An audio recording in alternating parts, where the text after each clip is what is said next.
Hello दोस्तों, Dalip Hindi shorthand classes में आपका हार्दिक स्वागत है। दोस्तों, आज की डिक्टेशन 80 शब्द प्रति मिनट की गति से बोली जाएगी। डिक्टेशन स्टार्ट करते हैं 5 सेकंड बाद।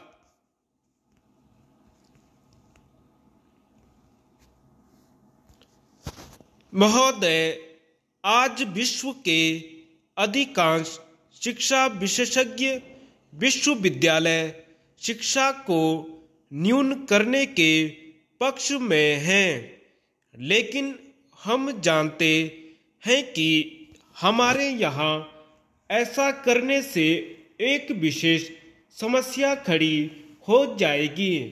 जिन लोगों को शताब्दियों से उच्च शिक्षा पाने का अवसर नहीं मिला है, वे स्वाभाविक ही यह महसूस करते हैं कि विश्वविद्यालयों की शिक्षा के अवसर कम करने से उन पर प्रभाव पड़ेगा और शिक्षा का झुकाव वर्ग विशेष की ओर ही बना रहेगा। हम निश्चय ही ऐसा नहीं चाहते। हम एक ऐसी संतुलन की खोज करनी है जिसके अंतर्गत कुछ परिवर्तन किए जा सके और साथ ही जिन व्यक्तियों को उच्च शिक्षा पाने का अवसर पहली बार मिला है, वे उसका लाभ उठा सकें। इसलिए अगर किसी समस्या के बारे में अन्य देशों के ऊंचे दर्जे के शिक्षा शास्त्री भी कोई विशेष विचार रखते हैं, तो भी हमें देखना होगा कि उच्च विचार को यहाँ की परिस्थितियों में कहाँ तक स्वीकार किया जा सकता है। इस संबंध में हमारे पास कोई मार्गदर्शक सिद्धांत नहीं है, न ऐसे कोई उदाहरण है जिनका लाभ हम उठा सकते हैं। हमें हर संभव अपना रास्ता स्वयं बनाना है। यह तभी हो सकता है जब हम इन मामलों पर और ज़्यादा गहराई से सोचें और नए प्रयोग करने के लिए तैयार रहें। अधिकांश तथाकथित देशों में लगातार सैकड़ों योजनाएं तैयार की जा रही हैं।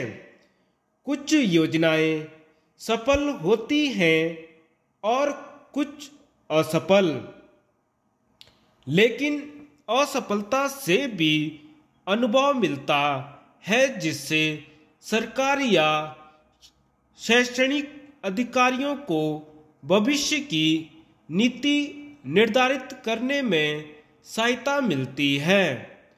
अगर हम विफलताओं से घबराएंगे, अगर हम गलतियों से डरेंगे, तो हम घिसे पीटे रास्तों को कभी भी छोड़ नहीं पाएंगे। सार्वजनिक जीवन के मानदंडों के बारे में बहुत चर्चा होती रहती है। मैंने हमेशा ही इस पर काफी जोर दिया है। अगर हम भारत को एक विशेष राष्ट्र बनाना चाहते हैं, अगर हम उसे विशेष स्थान होने का श्रेय देना चाहते हैं, तो हमें सभी क्षेत्रों में मानदंड ऊंचे रखने होंगे, चाहे सार्वजनिक जीवन हो या निजी जीवन। प्रश्न यह है कि हम कैसा देश चाहते हैं। निजी जीवन और सार्वजनिक जीवन को एक दूसरे से अलग करके देखना बहुत कठिन है। अगर कोई व्यक्ति अपने निजी जीवन में किसी प्रकार का अनुचित आचरण करता है तो आप उससे यह आशा नहीं रख सकते हैं। धन्यवाद।